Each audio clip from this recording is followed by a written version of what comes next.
Добре хора, сега ще ви покажа как станах божовен с моят приятел.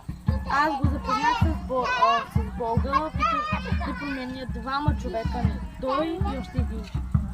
Но така че моят приятел като не е тук, сега е с баща си на работа. Сме само ние двамата с него и ние сме от Бога, както виждате. Ние сме благословени от Бога. Още малко и ще отива на църква той. Ще го заведа при пастор Слави. И доста неща има да научат от Бога. И аз ще ви моля да се теглите Тихе Chosen. Това е приложение, дето може да видиш Божиите филми, там дето качват за Господа, благословените изцеленията на Господа. Там е всичко споменато за Господа.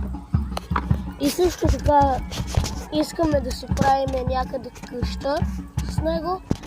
Някъде Още няколко приятели ще идват с нас. Ще 2-3 приятели ще са. Може и ние да сме само, защото други приятели едва ли ще ни искат. Да. Знаете ли какво искам да ви кажа само аз? Че когато останем божовен, Божий човек, тогава всички хора почнаха да ме мразят, да ме обиждат, да ме таковат. Но аз няма да се дам така отново на греха да ме превземе. Един път ме превзе. Дявол толкова влезна в мене, бях прокълнат ценно. Върших само злини. Направих се на демони. Да, признавам се това.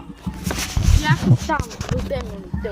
И аз правих, таковах, пих, играех ключети. Но вече не сме от дявол. Да ви кажа как се промени.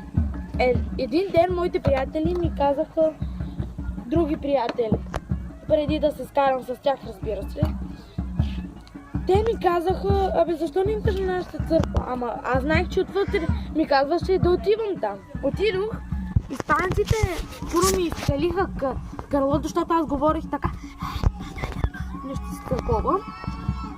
Те ми промогнаха кръвото и на следващия ден ми сложиха ръце върху мен.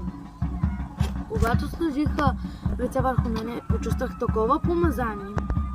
И сега вече 2-3 години съм в тази църква. Взех си водно. Все едно ще се чувствах в областите. Все едно се чувствах в рая. Повярвайте хора, защото Бог идва. 2026 принадлежи на скръб, на много неща. Ще има